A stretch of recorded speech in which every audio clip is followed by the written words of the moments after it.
All right, thank you for joining us again. For those, since we do have quite a few folks that came to see the finals, I want to let you know how this process will go. So we have 6 final teams, and they are in this order: Working Out for a Change, Team EDE, Power of Composting, Project Oasis, Watt a Bike, and Food Recovery. Those individuals will have 5 minutes to show the presentation that they've already done today in front of a new set of judges. And those individuals are Tara Barney, President and CEO, Southwest Indiana Chamber; Carl Chapman, former Chair, President and CEO of Vectren Corporation; Derek Dunnigan, University of Evansville Trustee; Tiffany Hadeen, Analyst, Corporate Communications from Toyota; Stephanie Terry, the Executive Director of Children's Museum of Evansville; and the Honorable Lloyd Winnicky, Mayor of the City of Evansville.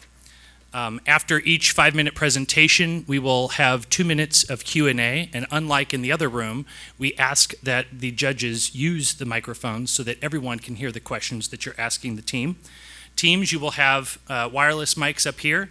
Same thing as in the previous, your clicker. And so we will get started with Team Working Out for a Change.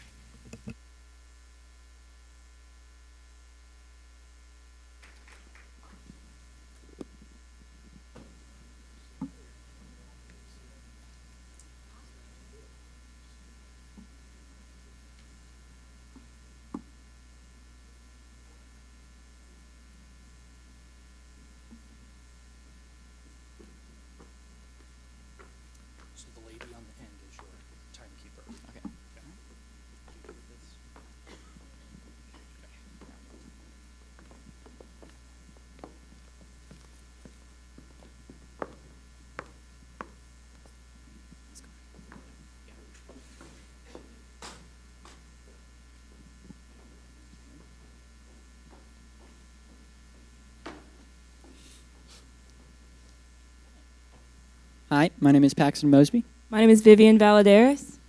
And my name is Madeline Ardell. And today, we need to talk about a pretty important problem.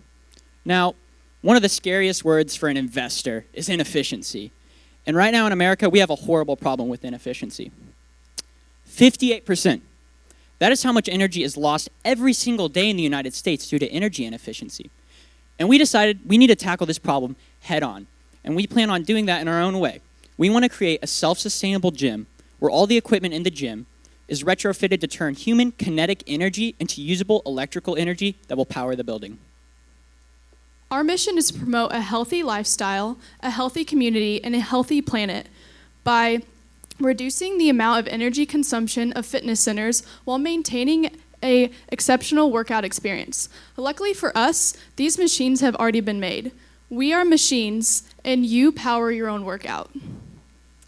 There is a lot of gyms in Evansville, no doubt about that. However, this gym will set Evansville apart as a city which encourages sustainability. The really interesting thing about our gym is the simplicity of the machines and how they convert the kinetic energy of your motion into the electric energy. So this process starts with DC electricity. The DC electricity is converted into AC electricity through a grid inverter. This is then transmitted into the meter. The meter is used so the people riding the machines can see how many watts they have created. After the meter, the electricity is then passed into an outlet and into the wall, generating electricity for the building. This electricity for the building can be stored and later used for utilities, like the lighting. Think about riding a bicycle. And you know those bicycles that have the little wheel or a fan that spins whenever you pedal? Well, this technology works very similar to that, except instead of spinning a fan, you're actually generating electricity to keep the lights on. So much so that with just 30 minutes of vigorous exercise, you can keep on the CFL lighting in the building for 7 hours. This can strongly benefit a gym investor as it can decrease the energy consumption by 85%, which can greatly reduce the cost of operating a gym. We see these results in action in the Sacramento Eco Fitness Gym, a green gym in California, in which their utility bill dropped from $680 per month to $30 per month due to their inclusion of the exact same types of technologies that we want to implement in our gym that we'll talk about next. So I know the biggest question in all this is the cost. Efficient equipment does come with an expensive upfront cost. However, just like any other piece of capital, it does come with a payoff. These are some pictures of the equipment that we're hoping to buy. Our gym will have ellipticals, cross trainers, treadmills, and bikes just like any other gym, but these machines are different. We negotiated, so the total price of all this would be around $97,000. However, we actually negotiated a price with the manager of the company, and we got it down to $78,000, which is about 20% off. And our gym will also have weightlifting equipment and any other machines that someone might need to have a great workout experience. So decreasing the energy consumption as well as the energy cost were of the utmost importance to us when determining where exactly we should place this gym. We eventually decided that the new complex facilities on Green River in Washington would be a great location for this gym, as they are affordable, efficient, and modern. So for the average consumer, what they'll be looking at is a $30 monthly fee to be paying to go to the gym, as well as a $100 initiation fee that will keep it competitive. Now, we know we're not going to be able to compete with gyms like Planet Fitness with prices, but the thing is we're not trying to. What we're trying to do is appeal to consumers and customers that have the need to be environmentally conscious, and they want a way to be able to show that. And so initially, we just wanted to sell a gym membership, but now we're trying to sell a lifestyle. And with this, we expect to be netting profit that we want to reinvest back into the business. We actually spoke with Alex Schmidt, UE alumni and Solar Morton rep, and he offered us a partnership for a referral program with solar panels so that we can continue to expand. So for some gyms, going green is about reducing their utility costs. For others, it is about attracting eco-minded customers. For the customers, it's about staying fit while simultaneously doing something good for the environment. But for our green gym, it is all three. Thank you for taking the time to listen to our presentation, and let's start working out for a change.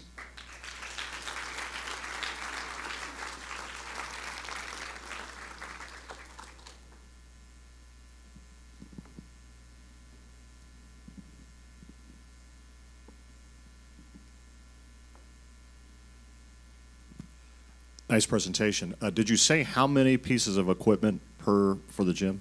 Yes, so it'll be 15 total for the the machines that we showed, so the ones that produce the energy, we were going to have 8 bikes, 3 ellipticals, 3 treadmills, and 2 cross trainers, just to start. Thank you. And that's in addition to also free weights that we would use and other machines that would be much cheaper for the gym to offset sort of the cost.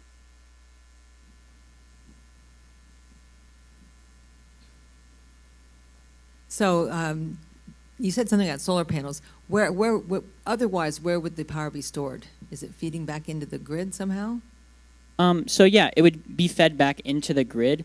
But we also like the idea of having batteries, specifically Tesla batteries. But we know that comes with an expensive upfront cost, and so we might not be able to use that. And luckily, the building would be using the most energy during the day whenever people would be going there and pedaling. So we wouldn't have to worry about that problem as much. One great thing about this gym is at a time where like everyone's working out and they're producing so much energy that the building doesn't need that much, it actually stores it for later at a lowly time of the gym. And adding on to that, we do want the energy and the power we're producing to feed right back into the utilities of the building to cut down that utility cost. So a lot of that is also going there.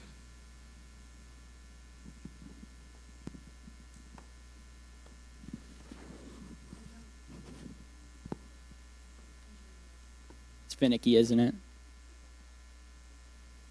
There we go. In terms of sustainability, you'd mentioned obviously you're going to reincorporate the energy or the savings that you're going to get from the energy. But how is this sustainable? Are you, after you plan on expanding, talk me through a little bit more about your model to sustain the gym and then expand. So we want to be able to draw in enough people early on just by offering the pricing we have and selling the lifestyle. But it's really important that we're trying to be advocates for social change, advocates that the bigger problem is we have issues with energy. All of our energy only comes from a few sources, and we want to democratize that. And we think that this is a way that we're able to do that. But in terms of sustainability for the gym, it's a gym. We want to offer a superb service as well as keeping the utility bills down so that we can eventually invest in more equipment and things like water reclamation systems that could lower utility costs for water. And adding on to what you said about expansion, our ultimate goal for this gym and this idea is to have other gyms around here also incorporate this type of equipment. So we don't just see one aspect of Evansville getting greener, we see Evansville as a total being greener. Thank you very much.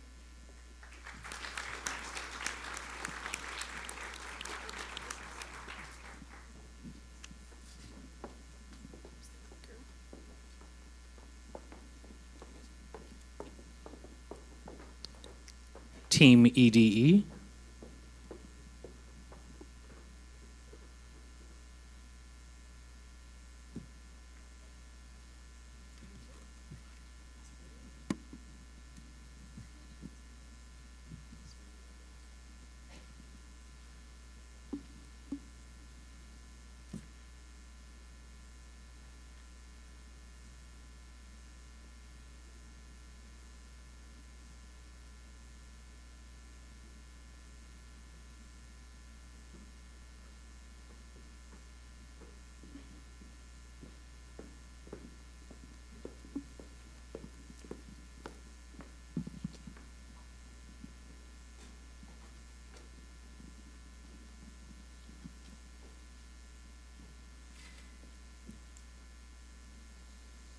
Hi, I'm Isaac Martin.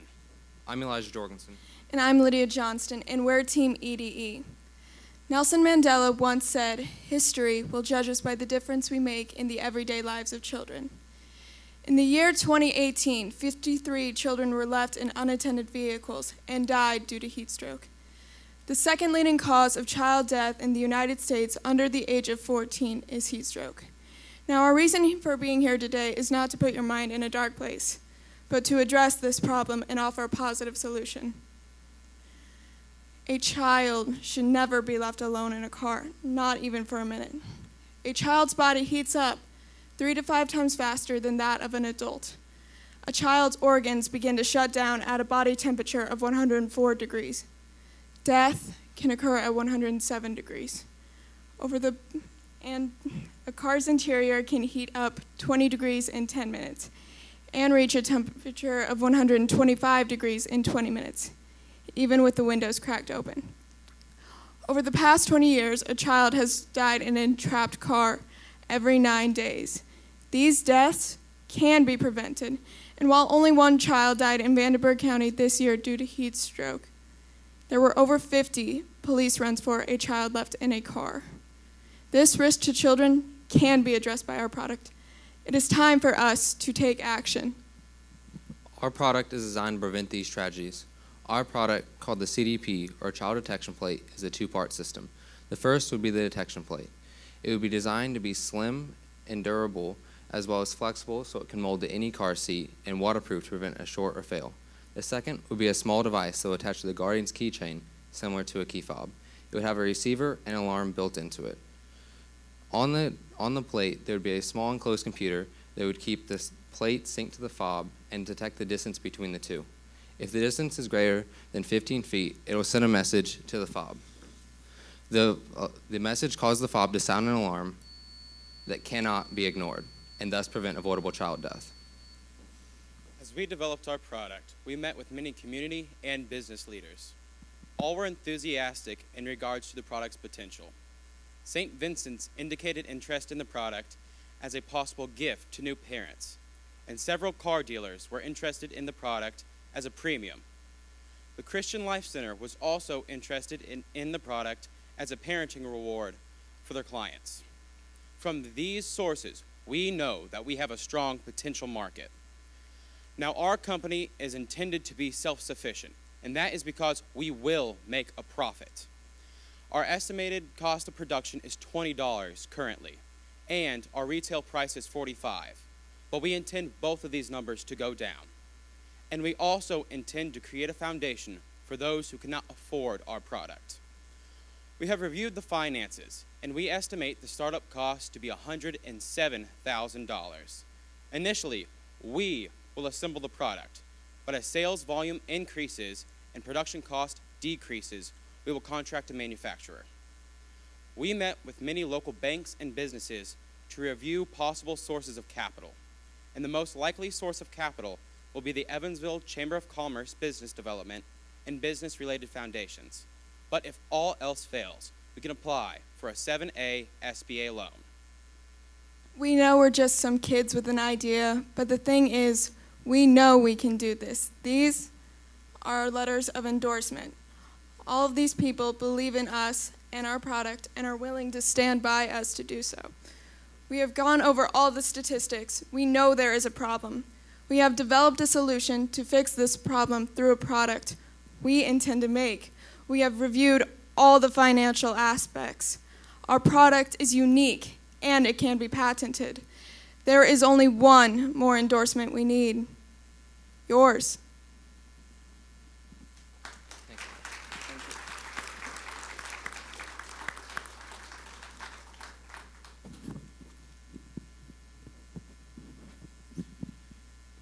Have you had a chance yet to look into what any of the auto manufacturers may be doing here in the future? Yes. So currently, the only manufacturer that's really tackling this issue is GM, but there's many other manufacturers that aren't even touching the subject right now. So that's what we're planning on doing in the future. Once we have produced this product, we're looking at integrating the system with other auto manufacturers. We've been in contact with Toyota, and we hope to be able to get in contact with the big three manufacturers in the United States. Also, the system they're implementing is mainly based on doors opening and closing as keeping a register, not necessarily the weighted and heat temperature of the car. Can you describe how you will manufacture and assemble these devices? So right now, we are getting our different components from outside sources. And so, like right now, we've been in contact with Berry Plastics for making a small plastic case for this to fit into. And then we've have online sources for the actual computer system itself. And so it's just simple soldering that connects all the components together. And it would be easily done by us three. I bet all of you could do that pretty easily too.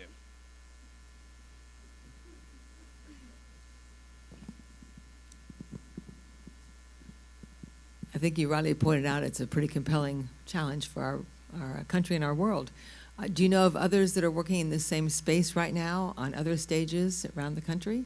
Yes, And- so there is a market for it currently, but the price ranges from $2 to $300. So the $200 is just a simple circular thing that you clip onto your belt that helps you remind. $2. Mundane. But the $300 item is this large car seat made by the car seat manufacturers. Our system is unique because it is a closed system. And so once you insert it into the child seat and put the keychain on your fob, you forget about it. There's nothing else you have to remember until it goes off.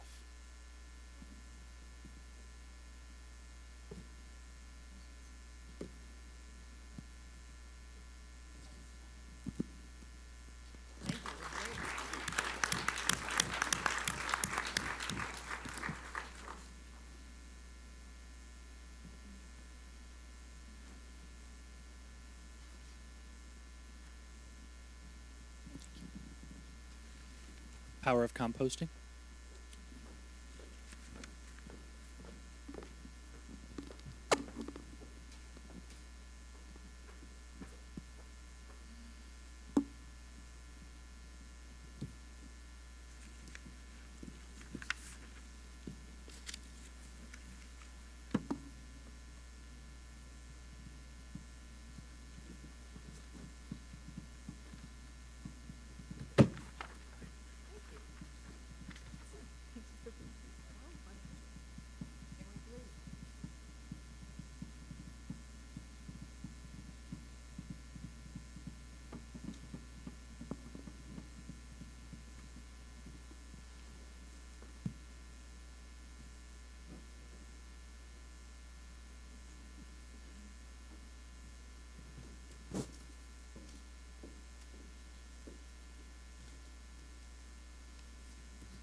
Good morning, I'm Helena Pfeiffer. And I'm Mary Gardner. According to farmtoschool.org, public schools produce 1.9% of food waste in the country. That is about 36.5 pounds of food waste per student per year, adding up to around 840,000 pounds each year from public school students in Vanderburgh County alone. Instead of watching these valuable nutrients waste away in landfills, we believe a change needs to be made in the way public school systems are currently handling the waste. We plan to integrate composting programs into elementary schools and eventually expand into middle schools and high schools.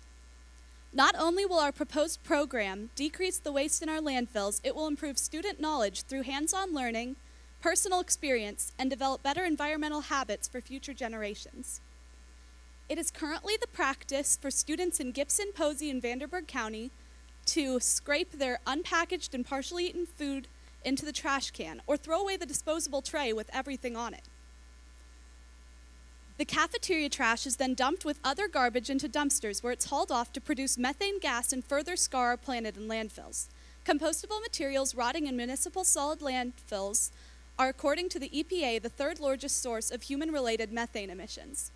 Food waste produced in school kitchens is handled in a similar fashion and eventually ends up rotting away in landfills as well. After interviewing Allison Lee, the East Gibson food service supervisor, we learned that East Gibson spends $3,000 each year to dispose of cafeteria waste, a portion of which we could be composting instead. Our schools are actually paying to haul off compostable materials that could be used to better the education of our students. We are choosing to start this program in the elementary and primary schools since a recent study by Brown University published in Psychology Today concluded that routines and habits, including household chores and responsibilities, are unlikely to vary after the age of 9. For most students, this takes firm root by the 3rd grade. Our goal for this program is to have on-site composting bins made of uncured wood planks and hardware cloth to keep out wildlife while still allowing easy access to rotate the mixture. The materials to build these bins vary in cost depending on the size needed to accommodate each school's specific food waste. The program price, including building materials, tools to manage the compost, and biodegradable trash can liners, will be approximately $3,700 to set up the program. Whatever materials that aren't received through donations from local businesses can be bought through grants. We're planning on applying for a Toyota grant to start our starter school. We also want to put signs, like these examples here, that can be made by students as a way to build enthusiasm for the compost program and help students know exactly what can and can't be composted. The signs will help to separate the 2 major ingredients in compost, the carbon-rich browns and the nitrogen-rich grains, making it easier to properly layer the materials into the composting bins. Including composting practices as a part of the educational curriculum will empower students to see how they can individually improve our planet and educate others to do the same. Each compost bin would serve as a natural laboratory that teachers could use with their classes. State standards for lesson plan requirements can be met in the categories of environmental science, biology, chemistry, agriculture, math, and social studies through the implementation of our Power of Composting program in schools. In Connecticut, where composting is currently being embraced, Connecticut has added composting as one of their science curriculum standards. Our website has some links to give teachers examples of how they can include composting education into their lessons. This program would also help with high school students that need to fulfill their Indiana state-mandated graduation pathway requirements through a service-based learning experience. Once the compost is fully finished the decomposition cycle, it will be used on school property in community gardens and landscaping, and the excess compost can be donated to local community gardens to aid in the growth of healthy food to be donated to soup kitchens and food pantries, or it can be sold as a fundraiser. Setting up composting programs in our school systems requires a very small amount of money and a small amount of time, but can have a huge impact, improve the hands-on educational programs in our schools, decrease the amount of materials in our landfills, and even decrease methane emissions and our carbon footprint. It is a change that needs to be made. Embracing the power of composting will make our schools and our communities better, and our future generations better stewards of our planet. Thank you for your time today. I hope that the portfolios and the website link that we've provided to you will provide additional details that can't be squeezed into this brief presentation.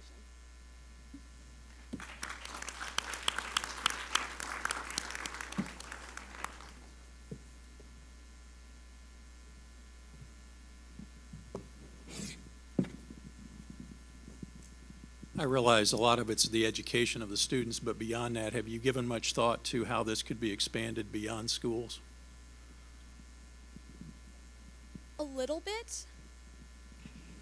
There was a really good presentation today about having businesses use composting in, like, the restaurant businesses using composting, and that could be, after this is implemented, could be a great way to go. Also, since we're starting it in the younger grades, it would be our hope that as they grow, it'll grow with them, and so that the future generations will also start to use this in their daily life and other things that they do. Adding on to that question, because that was similar to what I was going to state, have you given thought to museums or nature centers to adopt a program like this? They see normally 10 to 11,000 children that have lunch on site, and it's already a natural learning environment as you're describing. That sounds like a great idea.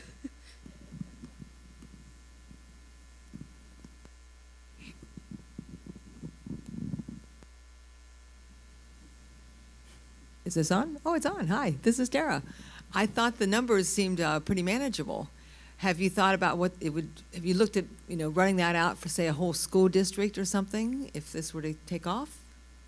We've been mainly focusing on finding a starter school. We've talked to 3 local elementary schools right at the moment, and we haven't gotten anywhere just yet, but it hasn't been very long since we contacted them. Also, starting it with the starter school would be, we expected for the larger amount of schools, and so each school, depending on their school size, would be roughly around the same size, so you could just do it through all the schools. I'm the sustainability guru, I guess, because that's what I want to ask about. Who is going to turn the compost? A lot of times schools don't have resources or manpower where the students champion that. And then it's a great idea to sell the extra compost, but again, that takes time and resources, which is very valuable in the education system. So, composting clubs is listed in the portfolio, so it could be something that the kids in the younger schools could be a part of, and then also the kids who are in high school and need to fulfill their service-based learning experience for their graduation requirements. Yeah, because didn't Indiana recently have the mandate for kids to need the service hours, volunteer hours?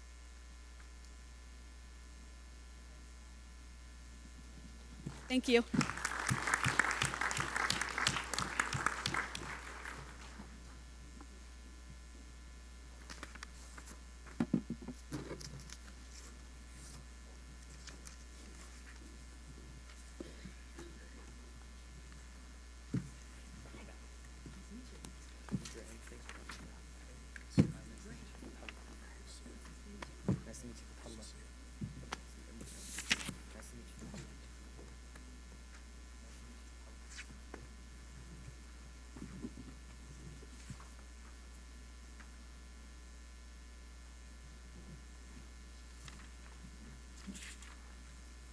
And this is Project Oasis.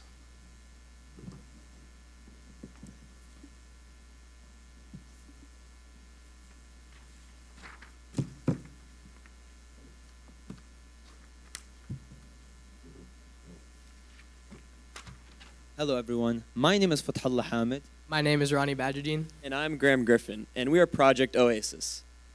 In Evansville, there's widely varying levels of income throughout the entire city. As you can see here on the graphic where the arrow is, north and southeast of the downtown area, there are much higher poverty rates than in the rest of Evansville, with it reaching nearly 35 to 40% in these areas.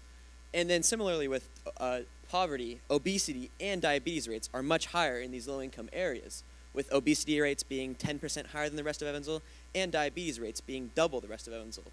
So why is that? Well, in these low-income communities, it's been really difficult for traditional grocery stores to remain open and sell their products at a profitable basis, which has caused many of them to close in recent years, leaving these people in these areas in a food desert. And being in the food desert, for the rest of people in Evansville, it's really easy to, if they own cars, to go to a simple grocery store or go to a nearby store and buy the fresh fruits and vegetables that they need to live on a daily basis. But people in these communities are without that option. The people in these communities don't just need food, they need healthy food options to better their health and wellness. And with Project Oasis, we're removing the barriers to healthy eating. And our solution for removing that barrier is a mobile food market. And essentially what a mobile food market is a large renovated bus in which many of the seats have been taken out to allow spaces for freezers, refrigerators, and coolers, which we would then use to store many of our products, such as healthy fruits and vegetables and various protein sources. This is important because Project Oasis and our mobile food market would allow us to get to different locations across the Promise Zone areas, such as Jacobsville. After sitting down with the Food Council, we heard from various farmers in Evansville who have said that they have a large excess amount of food that they have to throw away every year because they are unable to get it to the locations that need it desperately. With this mobile food market, we'd be able to sell those products at a very affordable price to many of these locations. So how would it work? Well, in terms of getting food, we're really focused on cutting down on food waste throughout Evansville. We don't need to be planting more food. We need to get the food that's being wasted to the locations that desperately need it.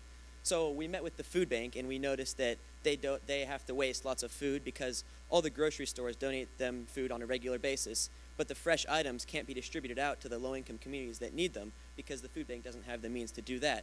So that's where we want to fill in the gap and be the group that can kind of take these foods and then bring them to the low-income communities at affordable prices. And then also to kind of maintain a consistent product basis, we'd be buying things at wholesale prices from a regional food distributor and local farmers with excess products. Now, to ensure this consistency, we don't plan on operating every day, but instead on select times on certain days. Now, to determine these dates, we'd work closely with the residents of the Promise Zone. For example, we're in contact with the community leaders of Jacobsville. This will allow us to maximize the benefit of our services to these residents. Now, for our costs. For our startup costs, it includes the bus price and the renovation. We worked with major bus company Tesco to find this bus as what we believe would be the ideal bus to provide our services. Additionally, we have our renovations. We need to convert this bus into a mobile market. The cost for these renovations would be about $20,000. We also have our recurring costs, which would include gas and electricity. This would add an additional $10,000. Now, in order to fund this, we want to establish ourselves as a 501c nonprofit organization. This will allow us to apply for grants from organizations such as Old National and Vectron and others. We also intend for this bus to be self-sufficient from the revenue that we collect from the store. This will allow us to pay for the recurring costs in the future. Now, some future impacts and goals that we hope to accomplish at Project Oasis are forming local partnerships, such as with local gyms. We hope to form some sort of incentive that would allow people around Evansville to promote healthy living and healthy eating lifestyles. As well as, we hope to implement cooking classes within our mobile food market so that we can help teach many of these people how to cook healthy yet tasty meals for their families. As well as to participate and possibly form partnerships with future innovations across Evansville, such as the Bulk Buying Club. In conclusion, we believe that Project Oasis can provide healthy and sustainable living all across Evansville, especially within locations such as the Promise Zone, all while lowering food waste across Evansville. Thank you.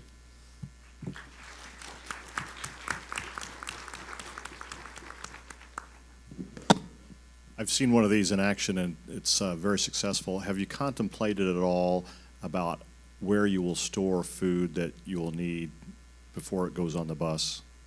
Inventory?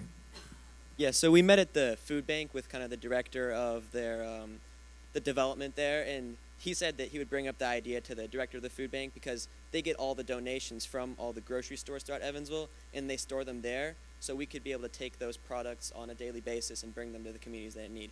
So like in terms of that, use the food bank, this infrastructure that they already have as part of our project if they are willing to form a partnership. As well as we'd have our own cooler systems and freezer systems on our own bus once it's up and running that we'd be able to store some of the food items for that day.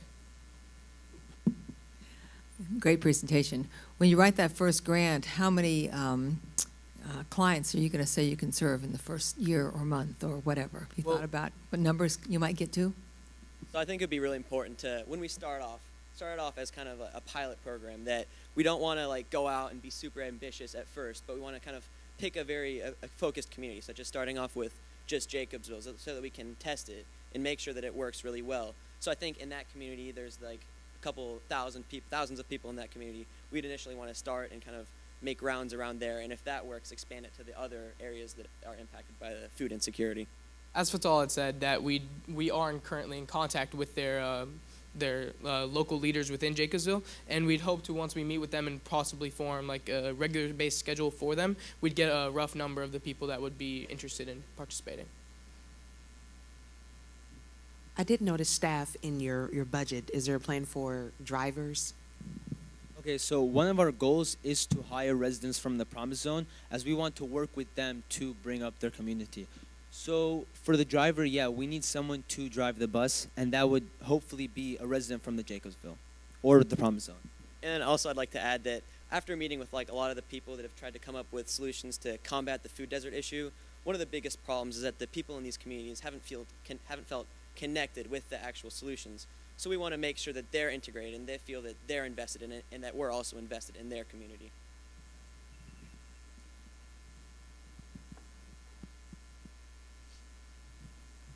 All right, thank you all. Thank you.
Luca. I'm Caden Merrill. We started this project with only one goal in our mind, to improve our world. So we asked the million-dollar question itself. What are mankind's biggest problems? All scientific studies and public surveys came to a consensus. Climate change is our biggest foe. With never-before-seen fires in the Amazon, glacier melting in Alaska, and sea level rising in Southeast Asia, the existence of this problem could not be more obvious. On top of that, our emissions of gases like CO2 have skyrocketed in the past century, and even now these levels seem to go nowhere but up. The second problem our planet faces is health and wellness. We've been brought up in a society where there goes a saying that health is wealth, but conditions like malnutrition have become a concern to life itself, as many countries in Africa aren't getting enough nutrients. Some in Asia aren't getting the right ones, while a few places like US and Europe are getting too many. After we look at the issues we face as a planet, we decided to throw some light on the challenges we face right here in Evansville, Indiana. What we found took us by surprise.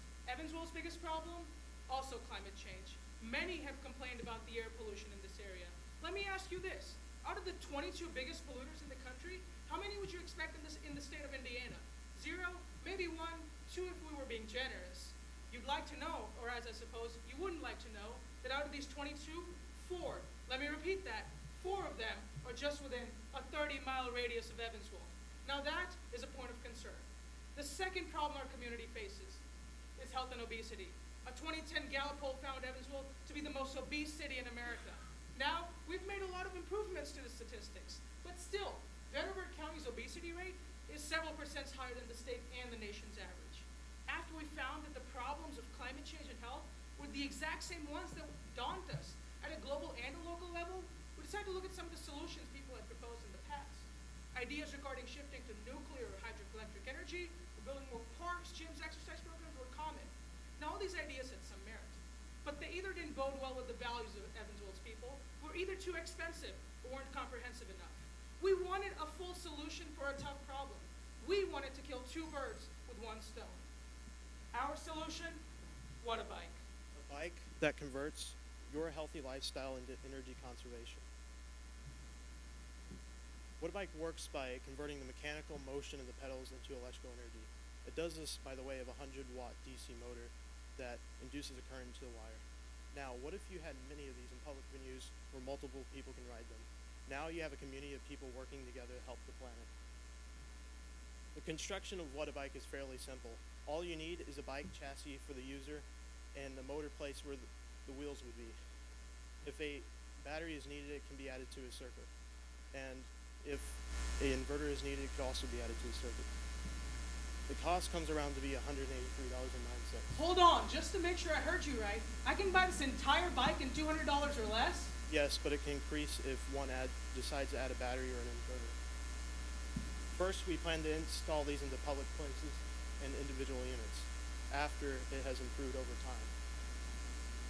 We plan to pay for this through loans, grants, and volunteers from companies, and also replace existing infrastructure or existing bikes and gyms. What a bike is very feasible. Companies may be willing to use this in their gyms because it can power their electronics. Because the average person can produce 100 watts, which is enough to power 8 phones at once or multiple power strips. And over time, the savings will help pay for the cost of production.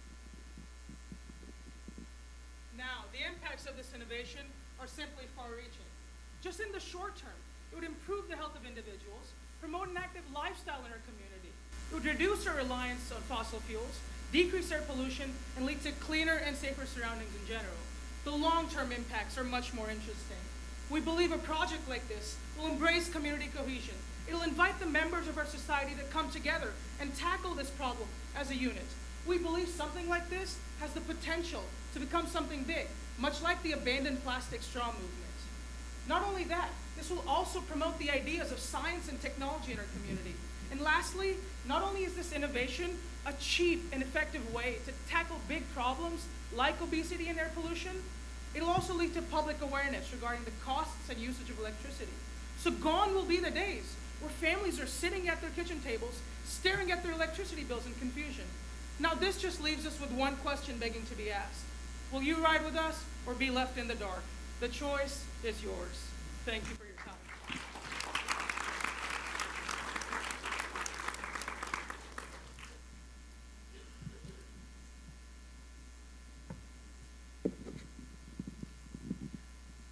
I'm always wanting to go first. Nice presentation. There's some interesting presentations in how we might generate our own energy in this space. Have you looked at the option of feeding it back into the grid in the building that the bikes are in? That's what the inverter is for. Okay, so that takes it back in. The first plan was, to get the community excited, to let them charge their phones, because we know nothing gets kids more excited than charging their phones. Gyms and parks could, use that electricity right there, but we still have. That's a great point. We could put it back in the grid.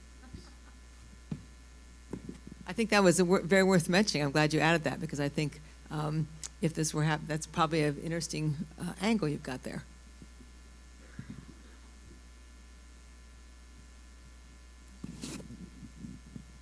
What kind of marketing plan have you contemplated? Well, as you saw, our costs are already low, and we wanted to come up with a solution for the community.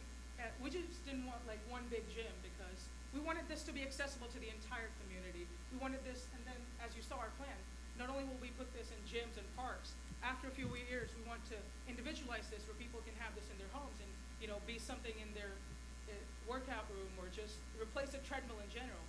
So we will partner with gyms, and we've talked to Ryan Holtz, the Freedman Park owner, Bob's, Y, Personal Fitness, because they already have the infrastructure, and this will help them. So we believe we'll just partner with them, and then individual units when it comes to marketing, that's a future time. So.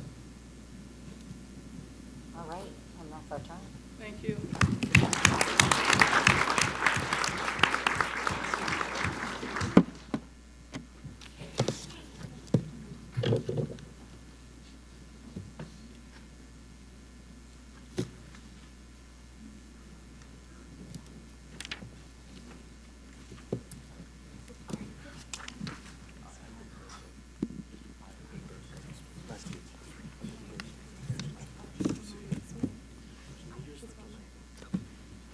And last but certainly not least, food recovery.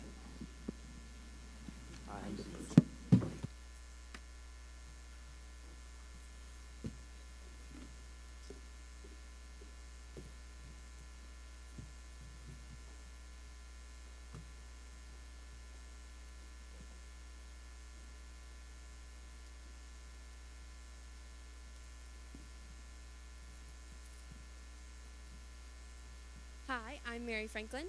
I'm Isabella Meyer. And I'm Ben Burson. And our project is food recovery. We want to help feed our kids, not our landfills. Our goal is to help feed children who are hungry and in need. There are three main aspects to food recovery. First, we have to identify the need in our community. Second, we have to start up and grow and sustain this in our community. And third is obviously engaging the community. Over 11 million children in America do not know where their next meal is going to come from. This is a problem known as food insecurity, and it affects 1 in 7 children. We see this problem in our very own school corporation, where over 60% of students are on free and reduced lunch.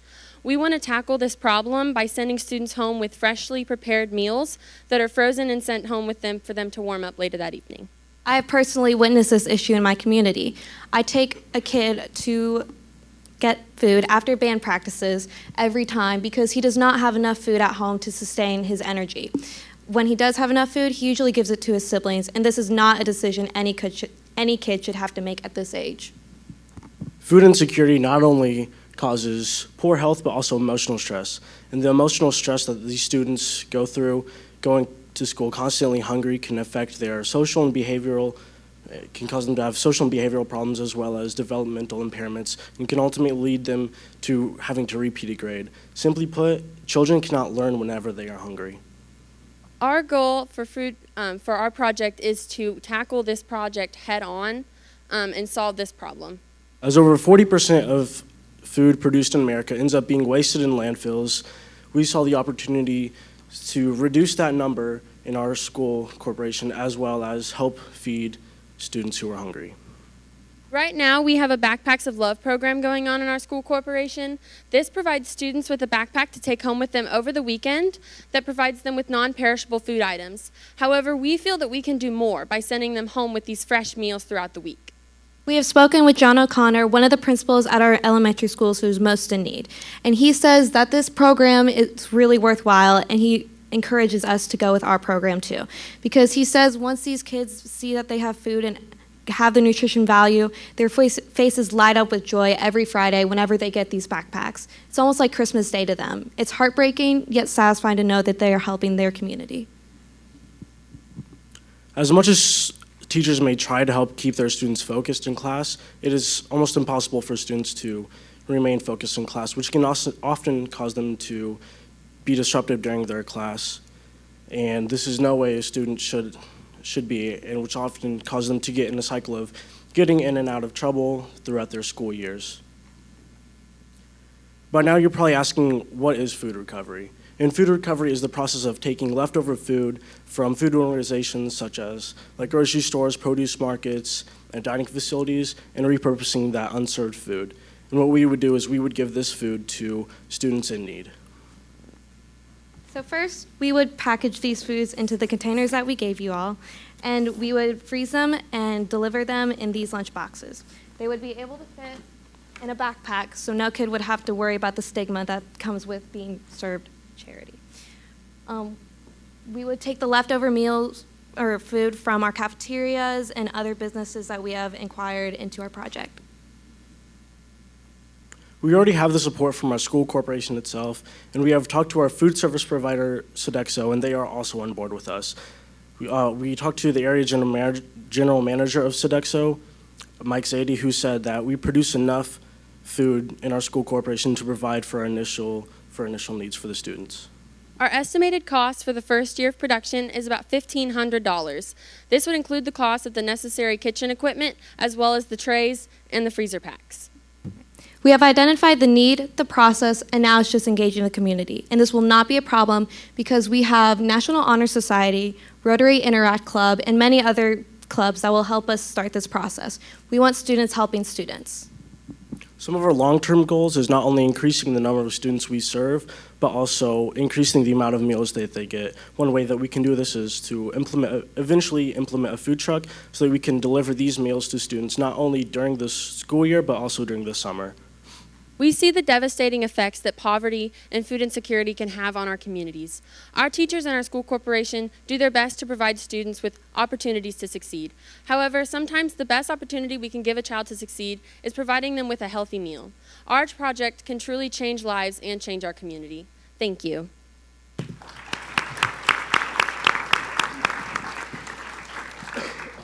Are there state laws or health regulations that would have to be changed in order to receive leftover food from restaurants or cafeterias? Not that I'm aware of. That's something that we'd have to get more into as we look into the logistics as we begin to get into the process of starting it. But not that we are aware of. I think that there has been other places that have implemented this, so we could look into how they got into doing that and see if they had to go around of any of those laws.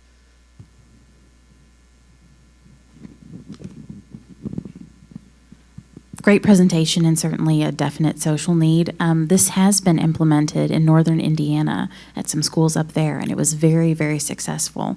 So I commend you on something, presenting something similar. My question is, who would your main partner be? Would it be Sodexo and the EVSC, or who would facilitate the packaging of the food to make sure that regulations are met and so forth?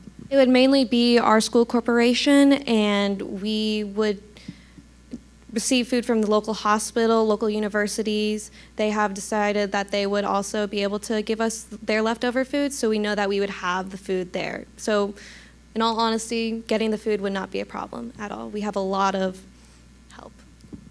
Yeah, we've talked to the general area manager, like he said, Mike Zadie, who's over our area of Sodexo, and he has agreed to help us with this project and as well as help fund it, especially as we continue into the future.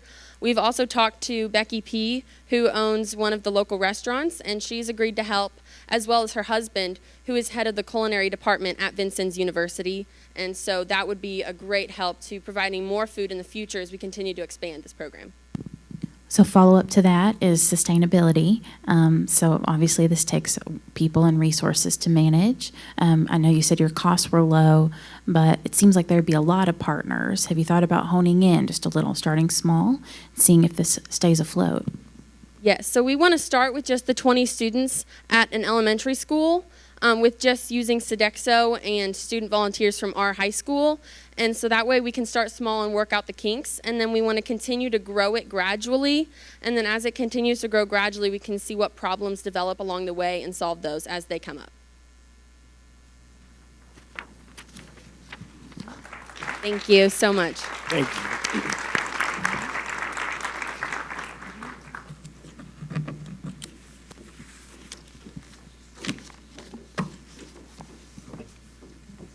All right, those are our 6 finalist presentations. We will now let the judges go back to their judging room and convene and score, and we will be back with you shortly to announce our winners.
Yes. What's the name of it? No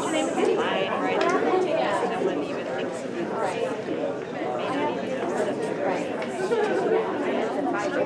Oh, okay, that's good. We have programs, we have titles, so just type the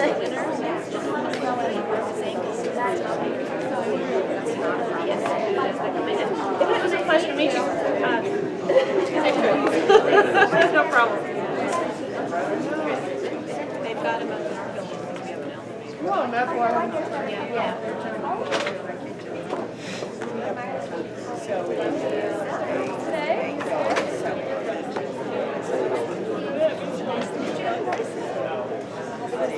See you next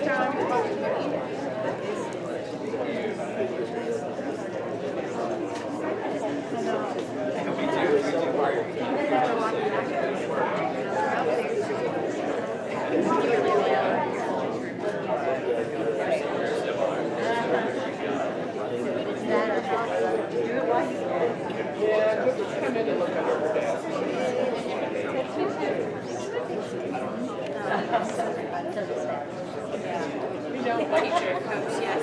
Casey Strange.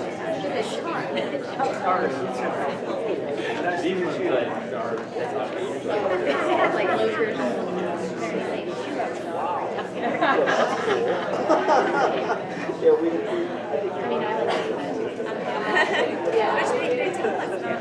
If nobody else is say where we or any kind of yeah.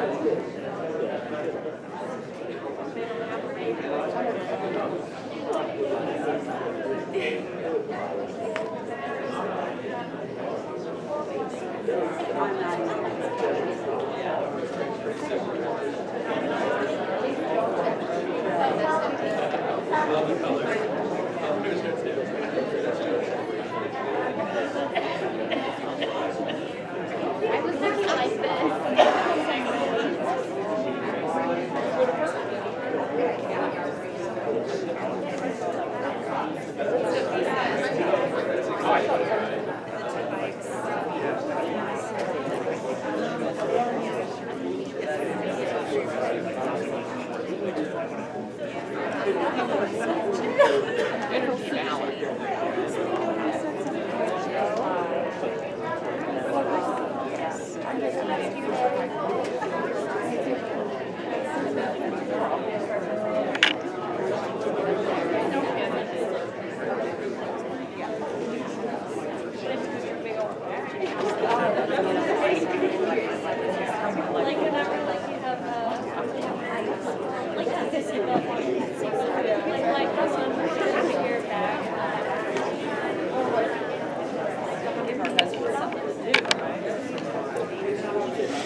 Back on itself. Yeah,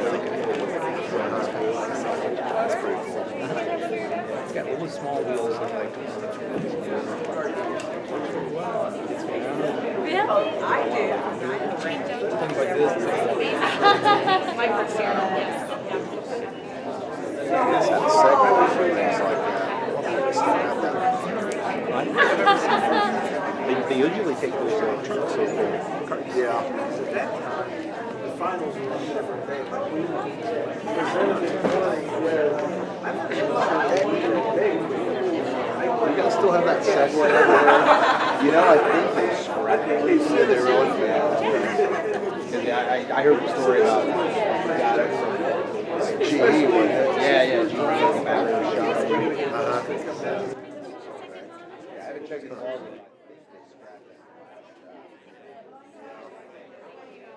I figured safety and security would probably prohibit it anyway, seeing as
I know, I saw that too. I was like,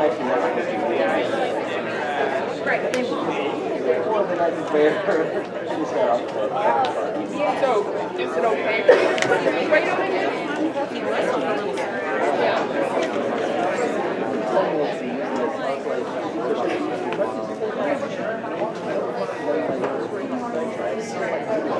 I don't think so. it's good to have something to get around. Well, when I've got working, you push it around, you're still putting weight on it.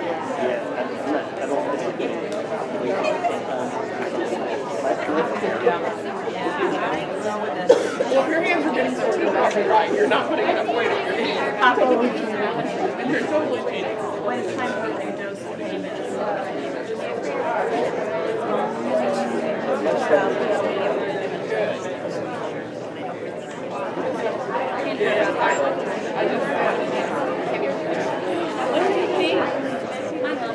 Thinking about this. Just thinking about it. Did you hear all of them?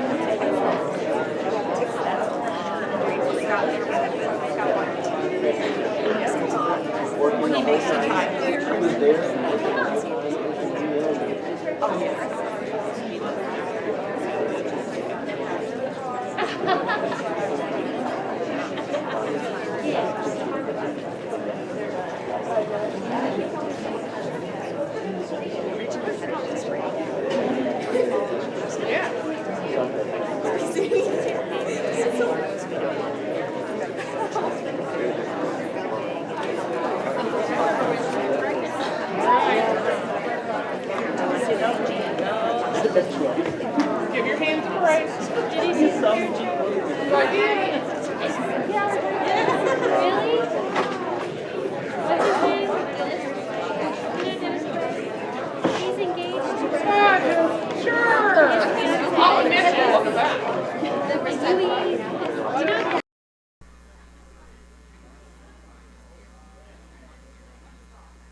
should I just kind of hang out right over here, or do you want me to come closer? Yeah, you can be fine. I don't think the judges are going to come back out. And then there might be some folks afterwards. Yes, that's what she was saying. So I'll just kind of. And hey, you have to top that picture. We need to top that picture. Yeah. Just give us something good for next year. Where is it?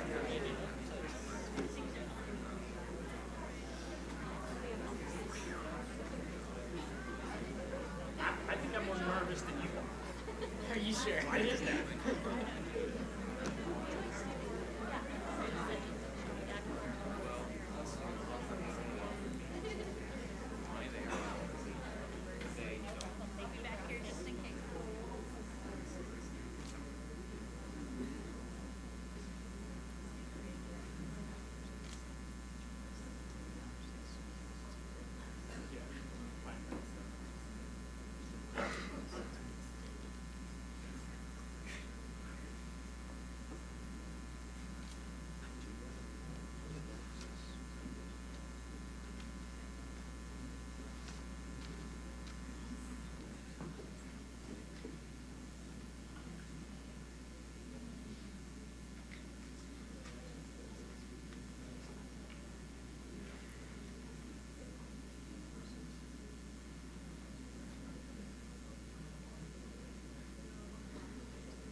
Sorry, we're waiting on the boss.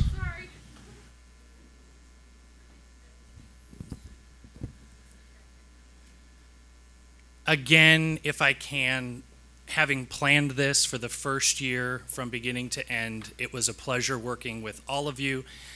You were truly inspiring. The judges just couldn't stop sort of oozing their pride in our young people in the area. And of course, there's always a little bit of this hard moment where we have to say there are winners and other winners. So as we call your name, remember that everyone today is guaranteed at least $18,000 renewable for 4 years at the University of Evansville. That's pretty dang good, right, Kenton?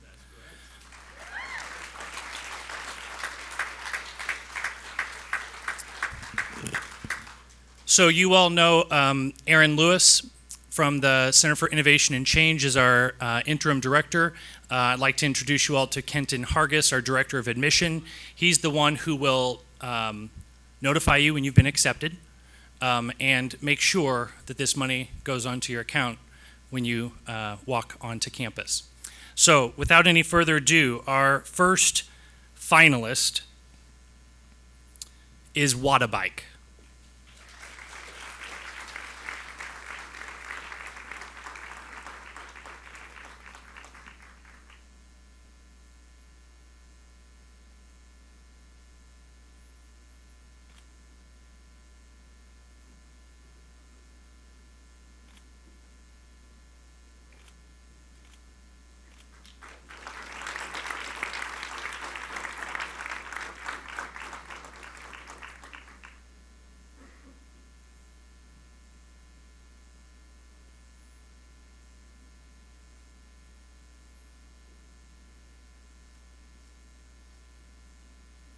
It's worth noting that that's a guaranteed scholarship. If you get a different scholarship that is worth more, you take the better of the two. If you are not a senior and you want to compete in this competition next year and you get a higher award, we'll give you the higher award amount. So this is just a guarantee for now. Our second finalist, Power of Composting.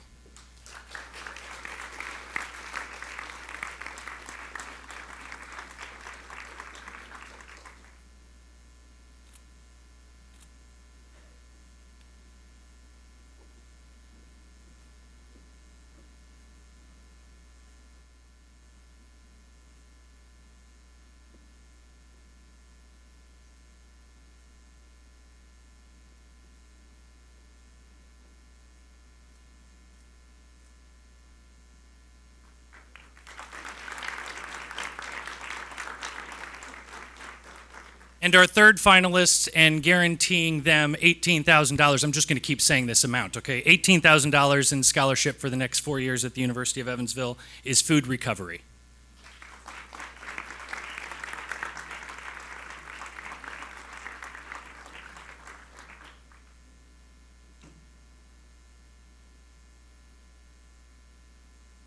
By the way, we need those checks back. You really can't deposit them anywhere.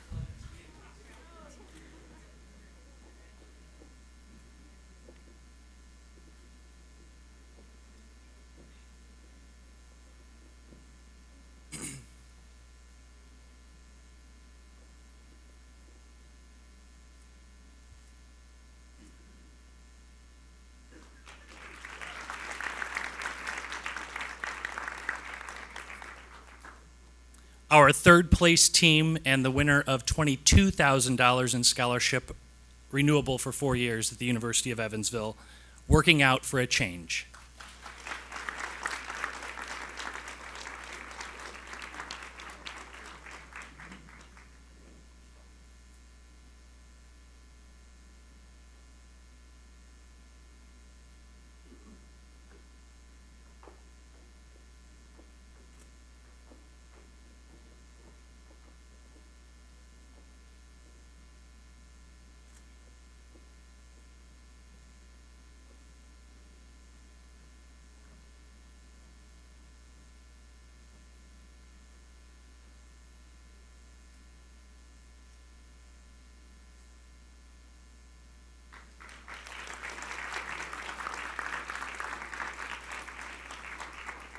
This is the moment that's a little anticlimactic because I'll announce the second place, which then you know what first place is. So first I'll tell you a story.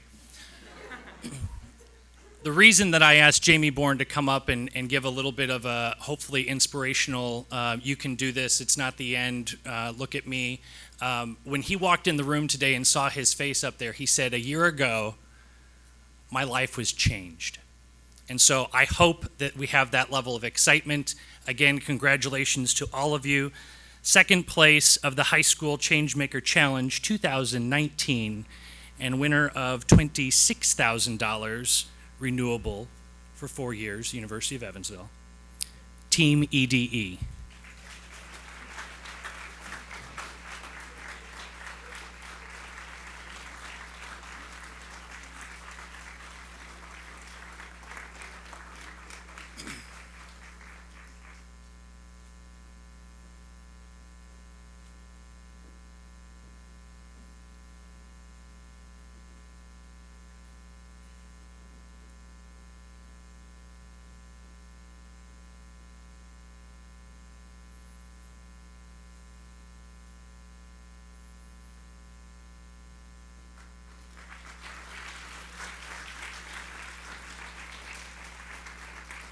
Which means that the 2019 winner of the High School Changemaker Challenge and full tuition to the University of Evansville for 4 years is Project Oasis.